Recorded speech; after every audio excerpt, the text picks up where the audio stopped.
नमस्कार साथियों। Scale up IAS में आपका स्वागत है। So welcome to this course on themes in world history.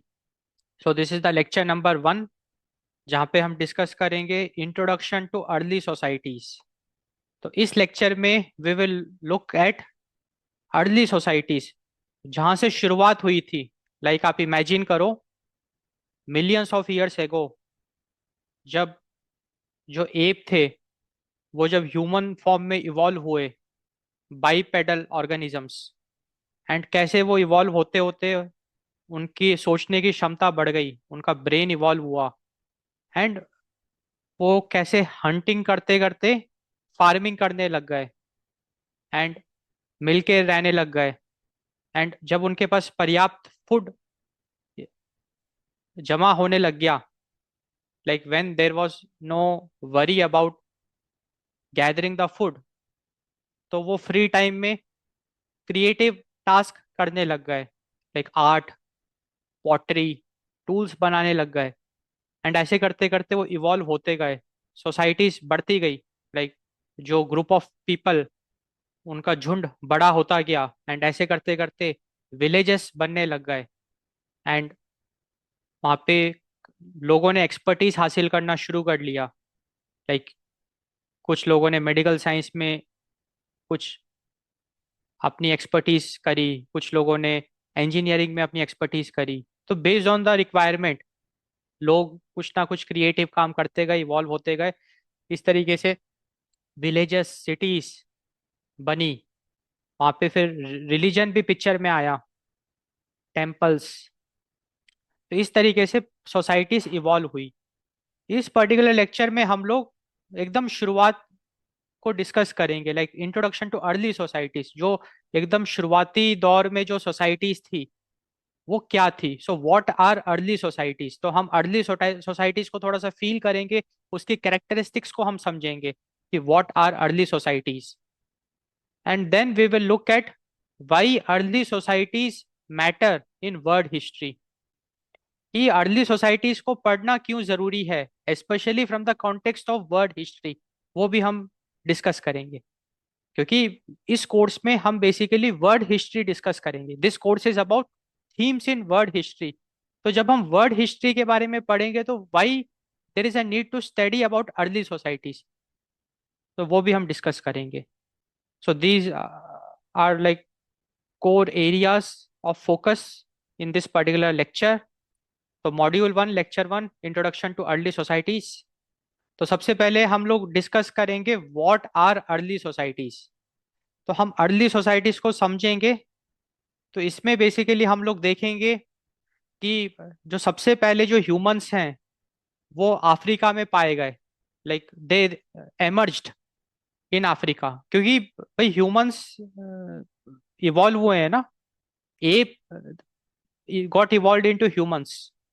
जो एप था वो जो पहले 4 पैर पे चलता था, जब जैसे वो 2 पैर पे चलने लग गया, जैसे जैसे उसकी रीढ़ की हड्डी सीधी होती गई, उसकी कॉन्शियसनेस इवॉल्व हो गई, उसकी सोचने की क्षमता इवॉल्व होगी, तो वही ह्यूमन में कन्वर्ट हो गया। तो ह्यूमंस एमर्ज इन अफ्रीका, तो उसको हम थोड़ा सा डिस्कस करेंगे।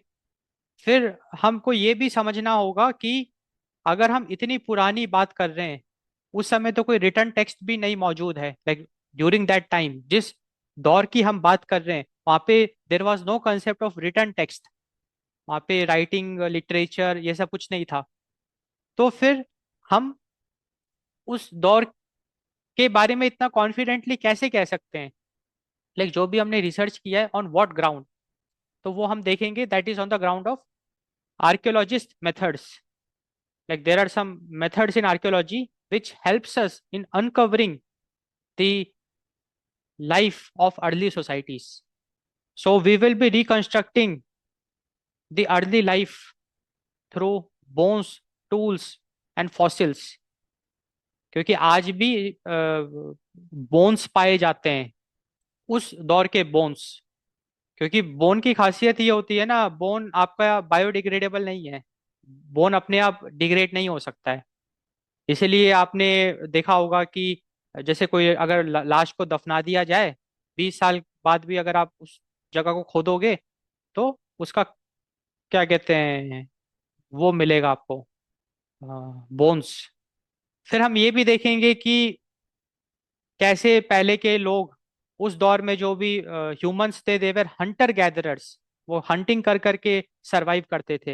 एंड ऐसे इवॉल्व होते होते they invented agriculture. Agriculture was a revolution. And they formed farming communities, जहाँ पे कि वो परमानेंट सेटलमेंट्स में रहने लग गए, क्योंकि अब उनको फूड खोजने की जरूरत नहीं है, वो उगा सकते हैं। फिर हम ये भी देखेंगे कि कैसे उस दौर के लोग they did the domestication of plants and animals, कैसे वो लोग प्लांट्स को उगाते थे, एनिमल्स को पालते थे, एंड उससे फिर वो उनका फूड, मिल्क, ये सब उनको मिलता था। एंड फिर अर्ली सोसाइटीज में एग्रीकल्चर बहुत तेजी से फैलना शुरू हो गया, क्योंकि ये जो भी टेक्निक थी, ये लोगों को काफी मतलब वायरल होगी उस जमाने में ये टेक्निक, क्योंकि भाई सब लोग फूड बनाना चाहते थे। तो एग्रीकल्चर बहुत तेजी से एक्सपैंड करने लग गया, एंड जिसकी वजह से सोसाइटीज का फॉर्मेशन हो गया। Agriculture is a revolution which led to the formation of societies, क्योंकि before agriculture humans use to hunt, और जब वो हंटिंग करते थे तो वो फिर उनका कोई ठिकाना नहीं होता था, आज वो यहाँ पे, कल वो कहीं और होंगे, बिकॉज वो कंटिन्यूअसली भ्रमण करते रहते थे in search of food, because वो हंट करते रहते थे। एंड वहाँ पे कोई सोसाइटी का भी उतना कंसेप्ट नहीं होता था, क्योंकि वहाँ पे मिल के रहने वाली बात ही नहीं होती थी, बिकॉज सबको अपना अपना पेट भरना था, सबको सरवाइव करना था बेसिकली। तो पूरा उनका जीवन सर्वाइवल में ही चला जाता था, इन search of food. But with the agriculture, जब एग्रीकल्चर पिक्चर में आ गया, जब लोगों ने खेती वगैरह करना शुरू कर दिया, they learn how to do the agriculture, उसकी वजह से क्या हो गया, परमानेंट सेटलमेंट्स बनने लग गए, लोगों के पास पर्याप्त खाना इकट्ठा होने लग गया, एंड सोसाइटीज का फॉर्मेशन हो गया, क्योंकि लोग मिलके रहने लग गए। तो ये सब चीजें हम डिस्कस करेंगे अबाउट अर्ली सोसाइटीज। तो अभी जो भी मैंने आपको बताया वो थोड़ा सा एक बर्ड आई व्यू, आपको एक मैंने आइडिया दिया, so that we are well prepared for this lecture. क्योंकि व्हाट आर अर्ली सोसाइटीज में हम यही सब और डिटेल में और अच्छे तरीके से डिस्कस करेंगे, with so many facts which will be very helpful for your exam preparation. So this is what we will be discussing in this section of this lecture, that is what are early societies. तो सबसे पहले let us look at human emergence in Africa and archaeologist methods. So if we talk about human emergence in Africa, तो जो हमारी history है, human की history है, it began in Africa. The earliest ancestors of modern humans, they emerged on the African continent millions of years ago. millions of years ago, जो भी हमारे earliest ancestors थे, हमारे जो पूर्वज थे, जो ह्यूमंस थे मॉडर्न, तो they emerge in the African continent. तो यहाँ पे हम लोग चार कैटेगरीज डिस्कस करेंगे of humans. Australopithecus, so Australopithecus basically they are an early bipedal, bipedal मतलब walking on two legs, hominin genus known for retaining ape-like traits, and they had small brains. So basically the idea is that अगर हम human evolution की बात करें, तो जो सबसे पहला जो क्लास ऑफ ह्यूमन है that is Australopithecus. And what are these are basically a very early, like earliest bipedal, क्योंकि जो एप जो चार लेग में चलते थे, जैसे जैसे वो दो लेग में चलने लग गए, they fell into this category, and they are hominin genus. And वो they had lot of similarity with the ape, because वो एप का ही तो इवोल्यूशन है। So they retained ape like traits and they had smaller brains, मतलब उनकी सोचने की क्षमता काफी कम थी। उसके बाद वी हैड होमो हैबिलिस। तो होमो हैबिलिस मतलब ये जो क्लास ऑफ पीपल है, an early homogeneous member had a slightly larger brain than Australopithecus, and they used simple stone tools, and hence they were also called as handyman. तो होमो habilis की अगर हम बात करें, they are early homogeneous member. They had slightly larger brain as compared to Australopithecus, and ये जो class of people है, they started using simple stone tools for self protection, for hunting, and इसीलिए इनको हैंडी मैन भी कहा गया. Then we had Homo erectus. So they had modern human like proportions. They walked full upright, and they were the first hominin to migrate out of Africa. They used more complex tools. They also made use of fire, and they also engaged in cooperative hunting. So here we can see the evolution. तो कैसे humans evolve हो रहे हैं. And Homo erectus, basically modern human-like proportions they had, these class of people. They walked full upright. उनकी रीढ़ की हड्डी एकदम सीधी हो गई, स्पाइनल कॉर्ड. एंड उनका जो ब्रेन है वो और इवॉल्व हुआ. And they were the first hominin to migrate out of Africa. ये अफ्रीका से बाहर चले गए भ्रमण करते करते. And they started using more complex tools. इन्होंने ही फायर का आविष्कार किया. like they discovered the fire and they started using it, and they also got engaged in cooperative hunting, जहाँ पे ये लोग मिलके इन्होंने हंट करना शुरू किया. तो यहाँ से एक एमरजेंस ऑफ अर्ली सोसाइटी हम कह सकते हैं from Homo erectus because of this cooperative hunting. And finally we have Homo sapiens. So Homo sapiens की अगर हम बात करें तो they are anatomically modern humans who evolved in Africa. उनके कैरेक्टरिस्टिक्स की हम बात करें, they had large brain size. They started making use of complex languages. इन्होंने communicate करना शुरू किया using languages. पहले symbolic languages use करी, फिर ऐसे language भी आपकी evolve होती गई. They had advanced cognitive abilities. They got involved in creation of sophisticated tools and art. And सबसे इंटरेस्टिंगली होमोसेपियंस के संदर्भ में हम ये देखेंगे कि there was a global dispersal. Like they spread all across the globe. And इस global dispersal की वजह से जितने भी इवोल्यूशन हुआ वो होमोसेपियंस का ही हुआ. एंड हम लोग भी होमोसेपियंस हैं. We all are Homo sapiens only because Africa से जो हम लोग आए हैं, लाइक हमारे पूर्वज, दे ऑल आर होमोसेपियंस. क्योंकि वी एंड ऐसे इवॉल्व होते गए हम लोग. तो these are like 4 class of people हमने डिस्कस किया. तो होमोसेपियंस में हमने देखा कि they are anatomically modern humans. They evolve in Africa and उनका ब्रेन काफी इवॉल्व था. They had large brains. They started using complex languages. They had advance cognitive abilities. They started creating sophisticated tools and art, and they disperse globally. So these 4 class of people हमने discuss किया. 4 class of humans: Australopithecus, Homo habilis, Homo erectus, Homo sapiens. And this is how humans, they evolved, they emerged. And all this started in Africa. Africa में ही ये सब evolution हुआ है. And वहीं से humans emerge हो के स्प्रेड होते गए. Now we look at archaeological evidence used. तो जैसे हमने देखा कि in the earlier times there were no written records. उस जमाने में, उस दौर में कोई रिटन रिकॉर्ड्स तो था नहीं. तो हम कैसे उसकी स्टडी करें. सो बेसिकली जो भी आर्कियोलॉजिस्ट हैं, दे mainly relied on material remains. जो मटेरियल रिमेन्स हैं इसकी स्टडी करके ही हमको काफी कुछ पता चला अबाउट द अर्ली सोसाइटीज.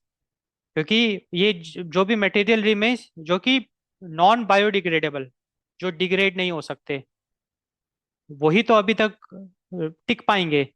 नहीं तो अब अभी तक तो सब समाप्त हो जाता ना।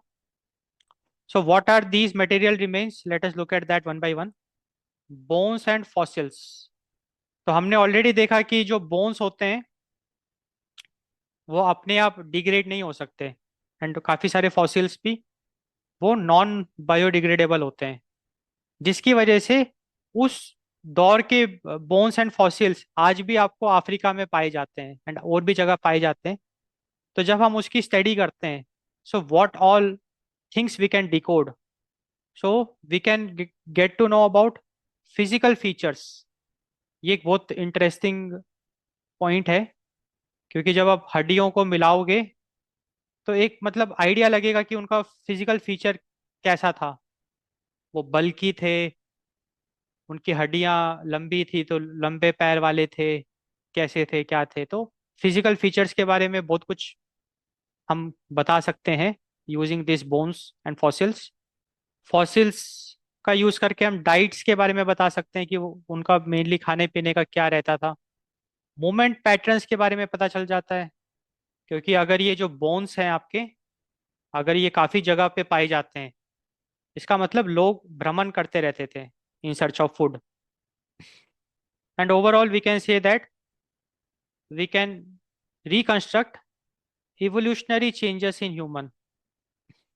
अगर हम मटेरियल रिमेन्स की बात करें तो वी हैव स्टोन टूल्स।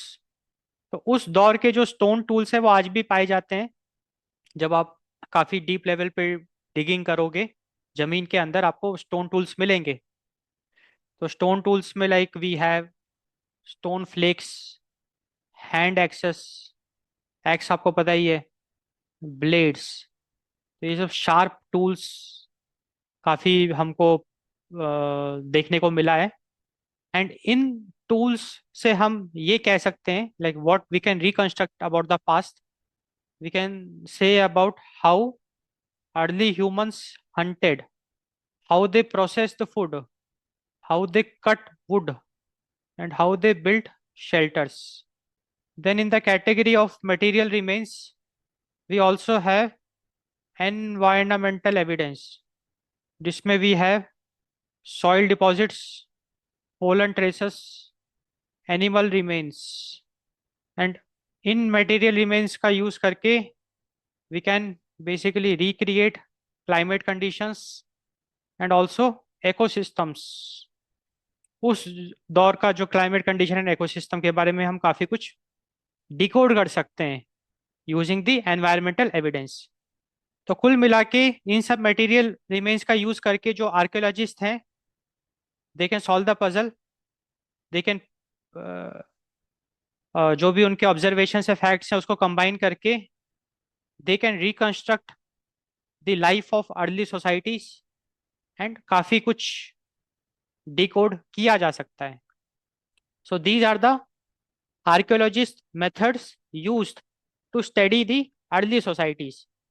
क्योंकि अर्ली सोसाइटीज में रिटर्न टेक्स्ट का कोई स्कोप नहीं है, so using these material remains we can know more about the early societies.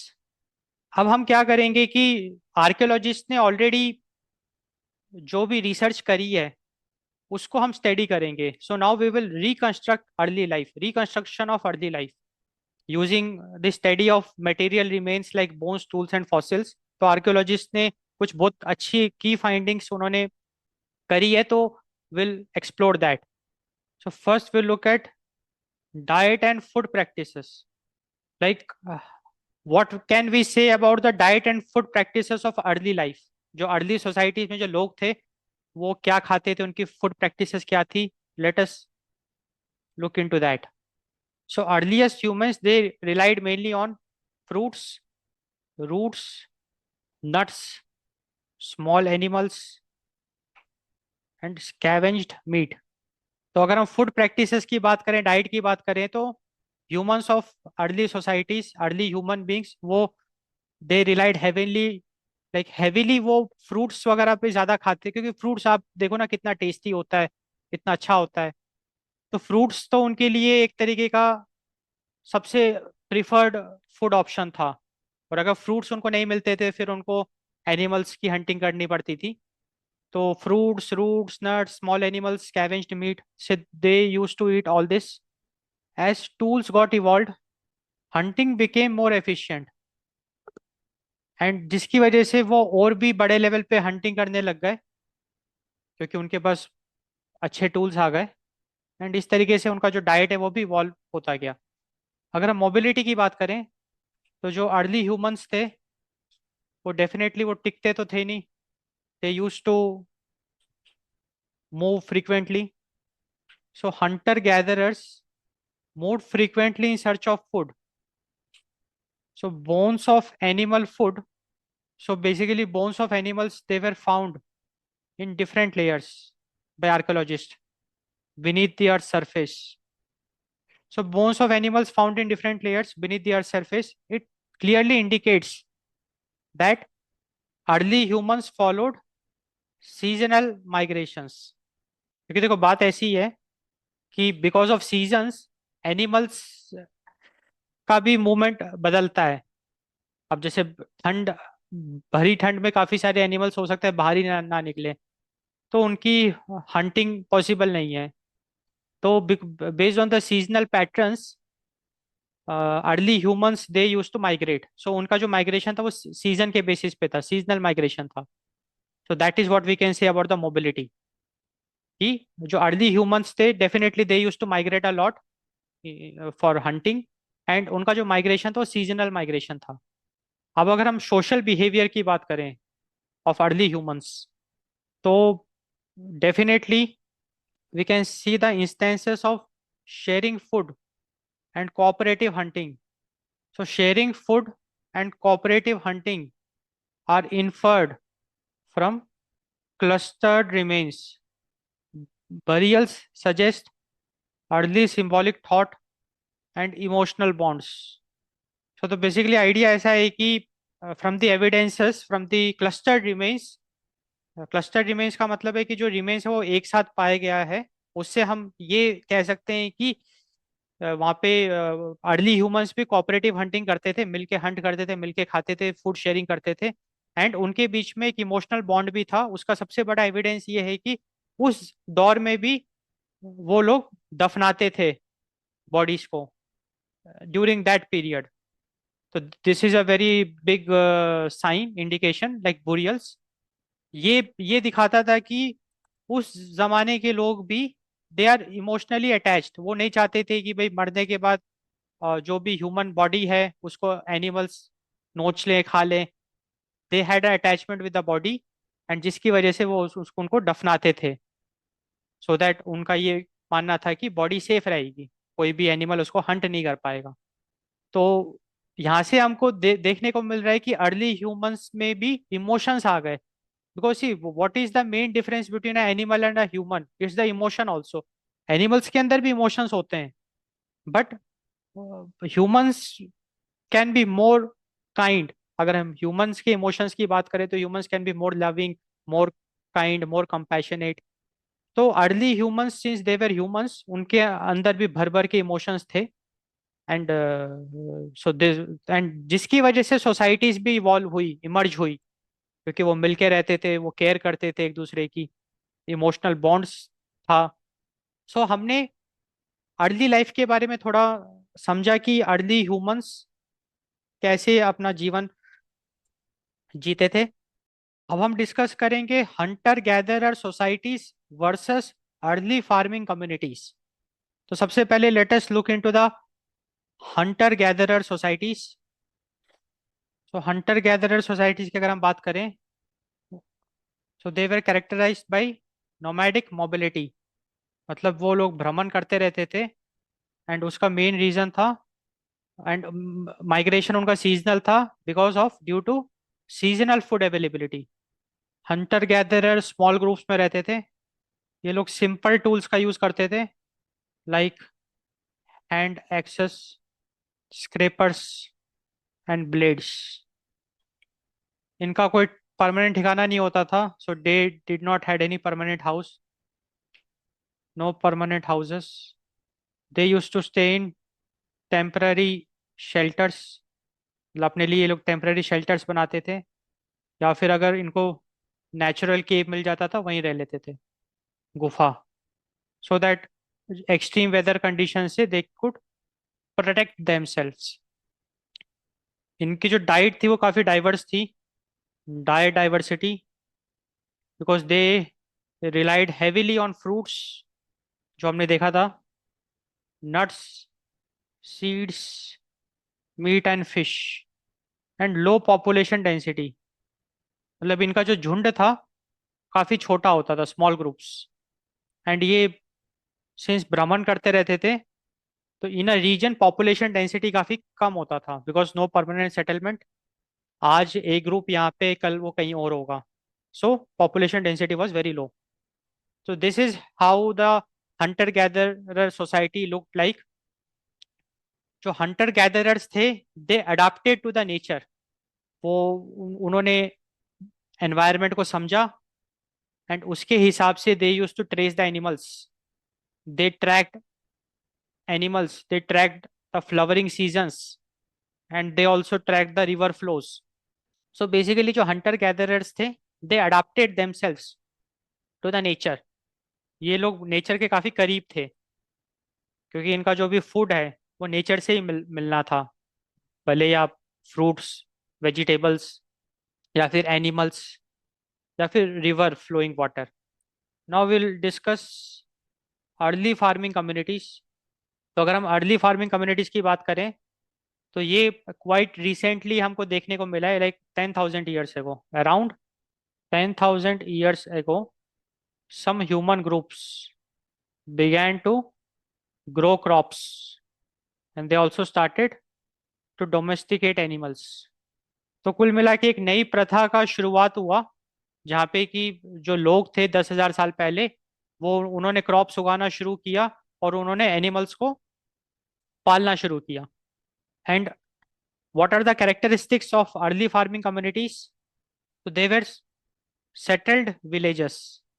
So we had settled villages, especially near water sources. So we had settled villages near water sources. Cultivation of crops.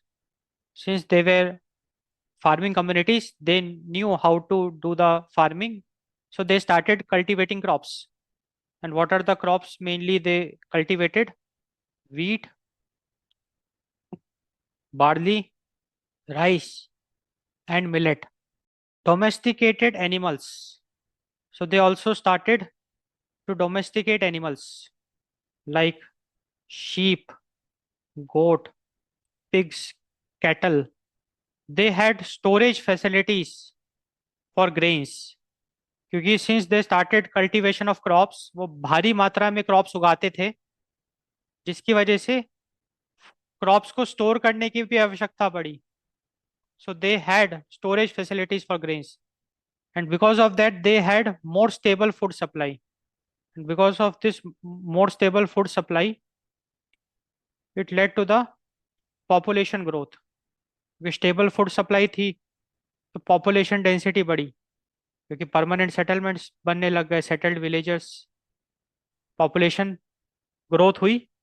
And evolution in art and culture, क्योंकि लोगों के पास time बचने लग गया, फिर वो दिन भर क्या करें बैठे बैठे, so they started to think about this surrounding. तो वहाँ से फिजिक्स, केमिस्ट्री, लाइक साइंस का जन्म हुआ। Art and culture also got evolve, and in लोगों ने न्यू टूल्स का भी आविष्कार किए, काफ़ी सारे इन्होंने टूल्स बनाए, like sickles, grinding stones, ploughs, which are used in cultivation. तो इस तरीके से early farming communities they use to live. And ये जो अर्ली फार्मिंग कम्युनिटीज था, it was the turning point in the evolution of human history, क्योंकि यहाँ पे एक बहुत ड्रास्टिक चेंज आपको देखने को मिल रहा है, जहाँ पे लाखों सालों तक Hunter gatherer societies, like millions of years, Hunter gatherer societies का लाइफस्टाइल काफी सिमिलर था। It had a different lifestyle, and because of the farming, because of the agricultural revolution, there was a complete shift, a drastic change in the lifestyle. जहाँ पे कि लोग permanent settlements में रहने लग गए, उनके पास पर्याप्त फूड सप्लाई हो गई, उनकी लाइफ काफी सॉर्टेड हो गई।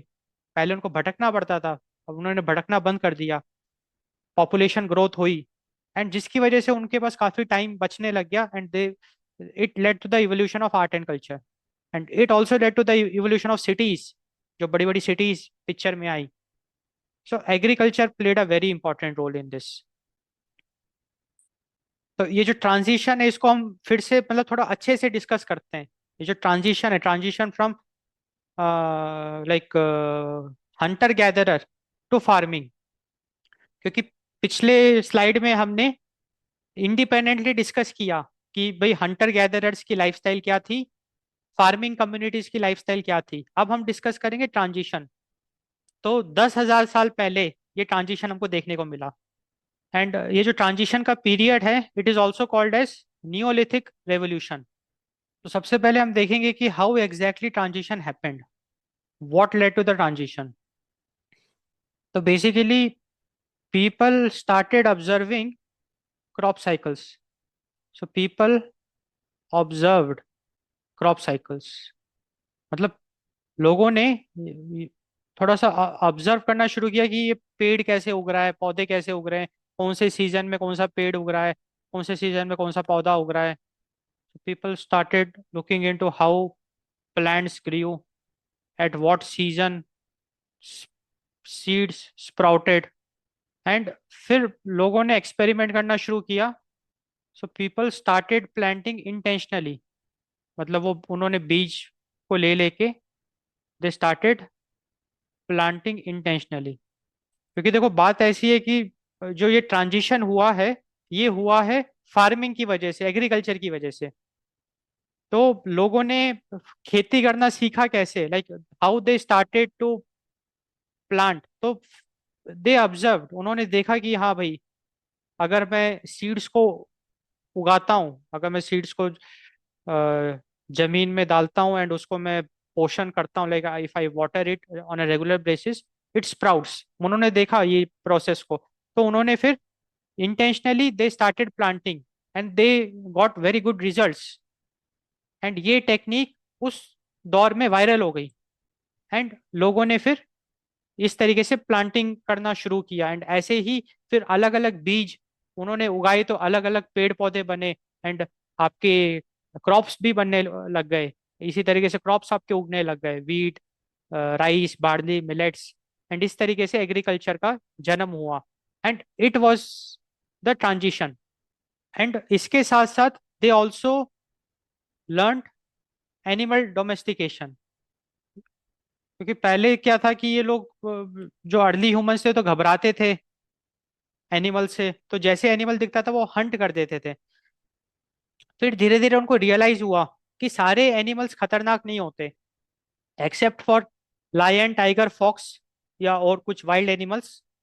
बाकी डोमेस्टिक एनिमल्स तो बहुत फ्रेंडली होते हैं, दे रियलाइज इट, जैसे शीप, गोट। तो उन्होंने उनको समझ में आ गया कि ये तो हानि तो पहुंचाएंगे नहीं, इससे अच्छा इनको पालना शुरू करते हैं, और जब ये बड़े हो जाएंगे they will become the food. तो फूड के लिए इनको फिर भटकना नहीं पड़ेगा। तो दे स्टार्टेड डोमेस्टिकेशन। तो डोमेस्टिकेशन में basically first they started with the dogs, क्योंकि डॉग्स काफ़ी फ्रेंडली होते हैं, then goats and sheeps, and later they realize the importance of cow, specially like milk. तो कैटल भी वो डोमेस्टिकेट करना शुरू कर दिया उन्होंने। तो this is how the transition happened. Now we will look at some environmental and social factors. तो यहाँ पे एक बहुत इंपॉर्टेंट हम डिस्कशन करेंगे। देखो there was ice age, stone age से पहले आइस एज था। आइस एज जैसे आपने मूवीज वगैरह में देखा होगा, बर्फ ही हर जगह, बर्फ ही बर्फ। So at the end of the ice age we saw a drastic climate change. So climate change at the end of ice age created warmer conditions, and these warmer conditions were the stepping stones of human evolution। And जो warmer conditions था जिसके से human evolve हुआ, and these warmer conditions also supported the growth of plants काफी नए नए प्रकार के प्लांट्स उगने शुरू हो गए because of the warmer conditions. And it directly supported these warmer conditions, directly supported agriculture and farming. And social factor की मैं अगर बात करूं तो increased population. देखो बात ऐसी है ना कि पहले अर्ली ह्यूमंस तो हंटिंग करते थे, बट जैसे जैसे पॉपुलेशन बढ़ती गई हंटिंग से उनका गुजारा नहीं होता गया. कितना हंट कर लेंगे. सो इंक्रीज पॉपुलेशन, जैसे जैसे पॉपुलेशन बढ़ती गई लोगों को रियलाइज हो गया कि they want reliable food sources, and that reliable food source is nothing but farming and domestication of animals. So this is how the social factor played a role. तो कुल मिला के अगर हम न्यूलिथिक रेवोल्यूशन की बात करें, हाउ द ट्रांजिशन हैपेंड वो समझ में आया. And some very important social and environmental factor भी हमने डिस्कस किया which directly played a role in Neolithic revolution. अब हम डिस्कस करेंगे कॉन्सिक्वेंसेस ऑफ न्यूलिथिक रेवोल्यूशन. ये जो ट्रांजिशन हुआ है इसके कॉन्सिक्वेंसेस क्या हैं. Transition from hunter gatherer to farming communities. तो इसके काफी सारे कॉन्सिक्वेंसेस हैं. सबसे बड़ा कॉन्सिक्वेंस तो हो गया permanent settlements. We started having permanent settlements. Then we started having surplus food which was a very big thing. Because of the surplus food people started having more spare time, which led to new social roles and specializations. So people started participating in social roles, like they started taking new social roles and specializations. भाई कोई कुछ कर रहा था, कोई कुछ कर रहा था, लाइक कोई साइंस एक्सप्लोर कर रहा था, कोई मेडिकल साइंस एक्सप्लोर कर रहा था, कोई आर्ट बना रहा था, कोई पॉटरी कर रहा था. And it also began the trade. So this Neolithic revolution is the beginning of long distance trade for resources. So this is how Neolithic revolution, it changed everything. It was a revolution actually, a very significant change in the lifestyle of humans we saw. And because of surplus food, the concept of trade also started. Domestication of plants and animals. तो हमने देखा कि भाई farming community में लोगों ने plants and animals का domestication शुरू किया. तो now will look at some examples. अगर मैं डोमेस्टिकेटेड प्लांट्स की बात करूं, वेस्ट एशिया में we had wheat and barley. East and South East Asia, so people started cultivating millets and rice. Africa की अगर आप बात करो, so in Africa people started cultivating millets and sorghum. And South America में people started cultivating potato, maize, कैसावा. तो हमने examples देखे. ये इंपॉर्टेंट है बिकॉज ये एनसीईआरटी के एग्जांपल्स हैं. एनसीईआरटी में साफ साफ ये मेंशन्ड है कि वेस्ट एशिया में व्हीट एंड बार्ली का डोमेस्टिकेशन शुरू हुआ, cultivation. And east and South East Asia में मिलेट्स एंड राइस. क्योंकि देखो वेस्ट एशिया की अगर आप बात करते हो तो वो एक तरीके का मिडल ईस्ट है, लाइक ईरान, अफगानिस्तान, है ना, वेस्ट एशिया. तो वहाँ पे टेम्परेचर लाइक बहुत हाई टेम्परेचर चला जाता है. तो वहाँ पे वीट एंड बारले सूटेबल है वहाँ के वेदर कंडीशंस के हिसाब से. East and South East Asia में बहुत बारिश होती है. तो वहाँ पे, और वो वहाँ पे बहुत सारे आइलैंड्स भी हैं, वहाँ पे पानी की मात्रा ज़्यादा है. तो राइस एंड मिलेट्स वहाँ पे वेदर कंडीशंस के लिए सूटेबल है. वहाँ पे इसीलिए इसका ज़्यादा कल्टीवेशन होता है. अफ्रीका में millets and sorghum. And South America में potato, maize and cassava. So these are like the domestic examples of domesticated plants. इसी तरीके से if we look at domesticated animals, so we have sheep, goats, pigs, cattle, and we also had horses and camels used for transportation purpose. तो लोगों ने transportation के लिए horses and camels का भी यूज करना शुरू किया. अब जब लोगों ने एनिमल्स का डोमेस्टिकेशन शुरू किया तो they also learn the breeding patterns, feeding habits, so that वो अच्छे से एनिमल्स को डोमेस्टिकेट कर सकें। अब न्योलिथिक रेवोल्यूशन हमने देखा, ट्रांजिशन देखा। अब जैसे जैसे क्या कहते हैं, एग्रीकल्चर, फार्मिंग टेक्निक्स लोगों ने सीखना शुरू किया, ये बहुत तेजी से फैला। तो spread of agriculture across regions अभी हम डिस्कस करेंगे। द स्प्रेड ऑफ एग्रीकल्चर, क्योंकि हमने देखा कि पॉपुलेशन बढ़ती गई, एंड जिसकी वजह से there was a need for reliable food resources, and farming practices enabled reliable food sources. So there was a spread of agriculture. So agriculture spread through migration. So migration of early farming communities, क्योंकि भाई farming communities जब migrate करती थी तो वो अपने practices को भी अपने साथ लेके जाती थी, जिसकी वजह से वो प्रैक्टिसेस उस नए रीजन में स्प्रेड होती थी। Interaction and exchange between groups, independent invention in some areas. So these are like some of the ways through which agriculture got spread: migration of early farming communities, interaction and exchange between groups, and independent invention in some areas. कुछ areas में तो लोगों ने खुद ही बीज उगा उगा के देखा। They independently invented farming practices. अब we'll look at the consequences, like spread of agriculture, उससे क्या कॉन्सिक्वेंसेस हुए उसके। तो जब भाई एग्रीकल्चर स्प्रेड हुआ तो रिलायबल फूड सोर्सेस, भारी मात्रा में सरप्लस फूड लोगों के पास अवेलेबल हो गया, जिसकी वजह से भारी मात्रा में पॉपुलेशन ग्रोथ आपको देखने को मिली। So agriculture spread led to population growth, जिसकी वजह से settlements grew larger, we saw larger settlements, new tools and techniques were also developed, and regional cultures emerged. So spread of agriculture, तो जब agriculture spread हुआ तो लोगों के पास surplus food बचने लग गया। Stable, the concept of permanent settlements, population increased, settlements grew even larger, new tools and techniques were got developed, and regional cultures emerged. Now we'll discuss early tools, fibers, pottery, mobility of first farmers. So सबसे पहले we'll discuss early tools. So we had sickles for harvesting, grinding stones for making flour like the atta, axes and hoes for clearing land.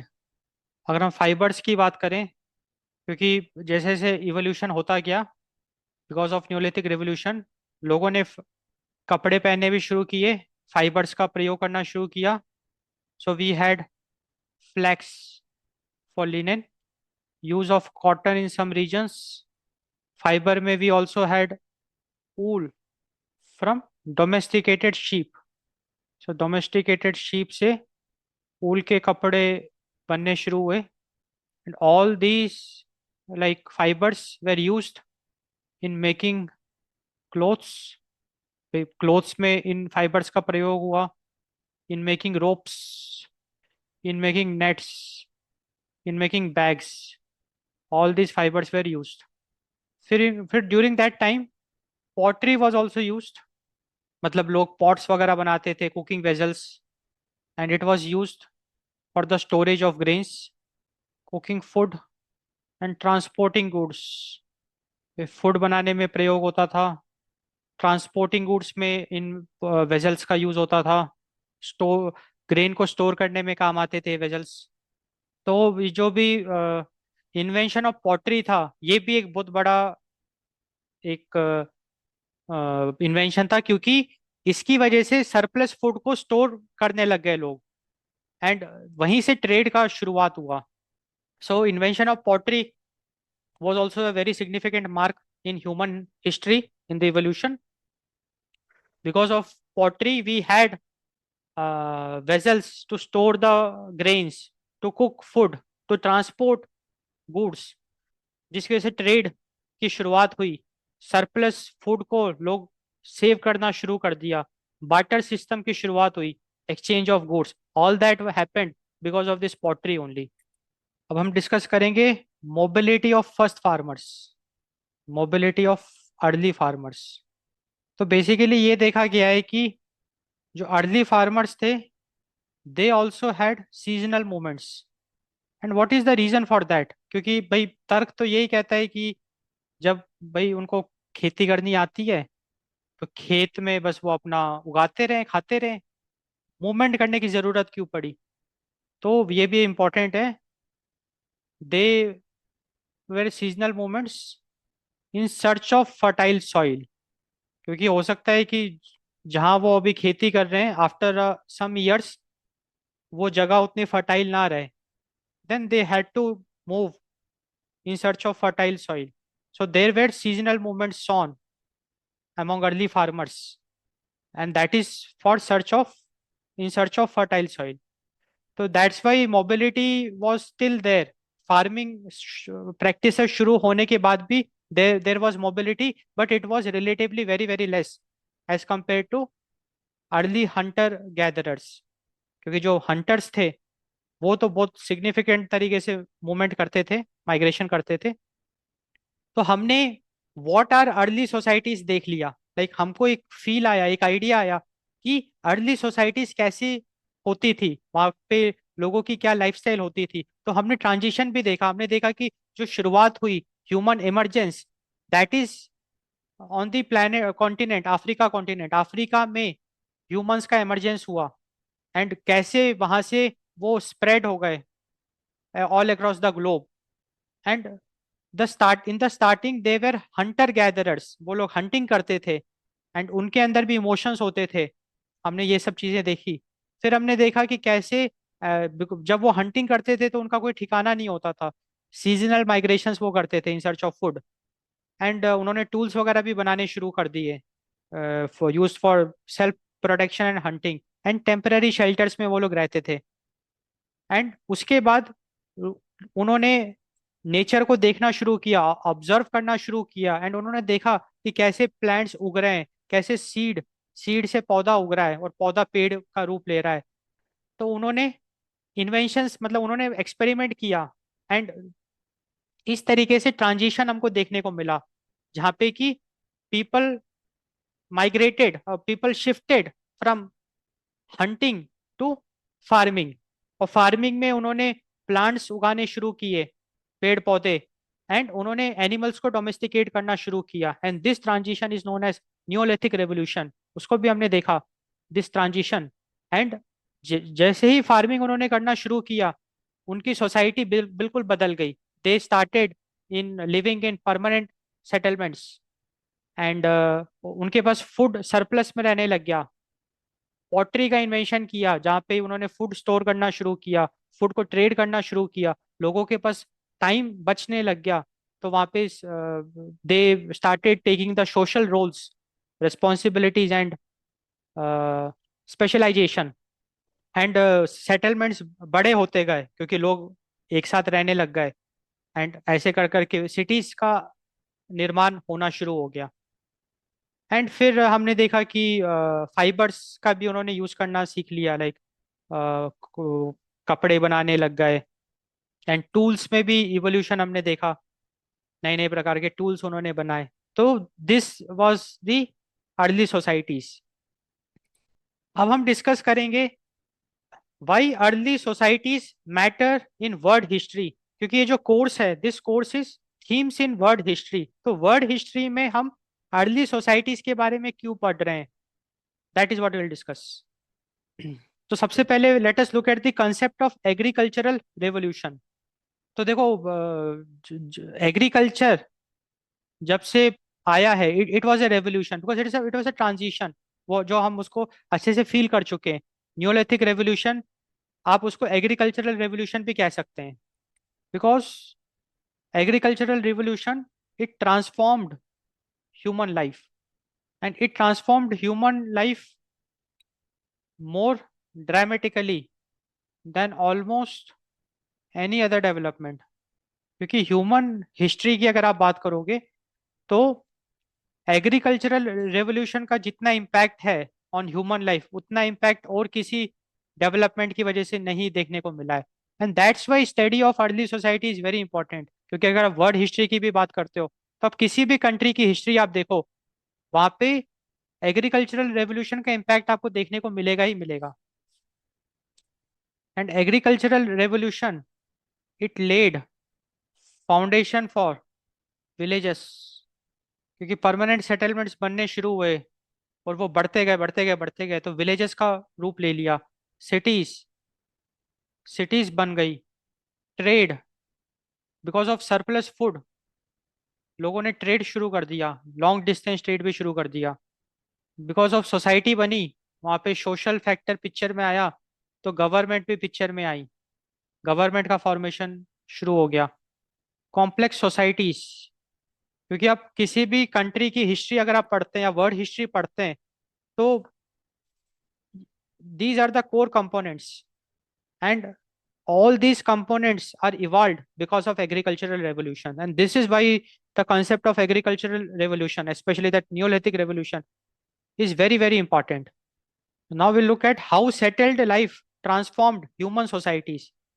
तो कैसे early societies evolve हो गई, human societies कैसे transform हो गई, तो वो हम ऑलरेडी देख चुके हैं। तो फटाफट इसको एक बार हम सम अप कर लेते हैं। हमने वहाँ पे लाइक सोशल ट्रांसफॉर्मेशंस हमको देखने को मिले।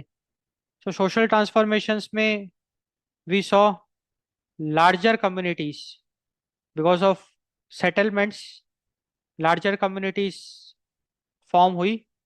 लार्जर कम्युनिटीज का मतलब more social relationships. Emergence of leadership roles, क्योंकि जब सोसाइटीज बनती है लार्जर सोसाइटीज, तो वहाँ पे लीडर्स भी बनते हैं। So emergence of leadership roles and division of labour, क्योंकि जब फूड सरप्लस में बनने लग गया तो सबको खेती करने की जरूरत नहीं पड़ी। लोगों ने अदर प्रोफेशंस की तरफ भी वो उन्होंने बढ़ना शुरू किया। They started doing different different kind of work. So this is a very important social transformation we saw, जहाँ पे लोग सिर्फ खाना इकट्ठा करने में ही बिजी नहीं है, rather they are involved in some creative tasks, some artistic work. We also saw economic transformation because settled life की वजह से बड़े लेवल पे हमको इकोनॉमिक ट्रांसफॉर्मेशंस भी देखने को मिला। क्योंकि हमने देखा कि surplus food surplus food led to storage. आप फूड को स्टोर कर पा रहे थे, and that storage led to trade, and trade opened new doors for economies. And trade की वजह से एक्सचेंज नेटवर्क्स देखने को मिले। बाटर सिस्टम, भाई कोई चावल उगा रहा है, वो चावल देगा और उसके बदले में वीट लेगा, गेहूं लेगा। एंड क्राफ्ट स्पेशलाइजेशन भी हमको देखने को मिला, specially pottery. We had potters, we had weavers जो सिलाई वगैरह करते थे, मेटल वर्कर्स, क्योंकि ये ही चीजें ट्रेड में काफी यूज होती थी। So it led to the economic transformations. Now we look at cultural transformations. तो हमने देखा कि भाई लोगों के पास काफी समय रहता था, फ्री टाइम रहता था, स्पेयर टाइम रहता था, तो they got involve in art, rituals, religion, early forms of governance. All these were enabled because of settled life. We also saw technological transformation, like नए नए टूल के आविष्कार हुए, पॉटरी का इन्वेंशन हुआ, looms, textiles, metallurgy, and there was also demographic transformation, longer lifespans, population growth, and settlements. कुल मिला के हम ये कह सकते हैं कि सेटल्ड लाइफ की वजह से social transformations, economic transformations, cultural transformations, technological transformations and demographic transformation हमको देखने को मिले। तो नियोलिथिक रेवोल्यूशन का बहुत सिग्निफिकेंट इम्पैक्ट है हिस्ट्री में। So we can say that settled life set the stage for civilization. ये जितने भी सिविलाइजेशंस हैं जो आप वर्ल्ड हिस्ट्री में पढ़ते हो, वर्ल्ड हिस्ट्री में आप जितने भी सिविलाइजेशंस पढ़ोगे, उसका जो आधार है, उसका जो फाउंडेशन है, that is the settled life, that is the Neolithic revolution. And hence early societies पढ़ना बहुत जरूरी है। इवोल्यूशन वही आधार है, एंड वहीं से सिविलाइजेशंस का जन्म हुआ। जितने भी आप सिविलाइजेशंस पढ़ोगे, उसका जो बेसिक फाउंडेशन है, that is the settled life, Neolithic revolution. तो साथियों, फाइनली हम लोगों ने ये लेक्चर कंप्लीट कर लिया। आई होप आपको ये लेक्चर पसंद आया होगा। So do subscribe to this YouTube channel for more such interesting courses and lectures. एंड आप अपने फ्रेंड्स के साथ इसको शेयर करिए, अपने सर्कल में इसको शेयर करिए। You can discuss with me, आप कमेंट कर सकते हैं कुछ भी डिस्कस करना है तो। So thanks for watching, thanks for your time.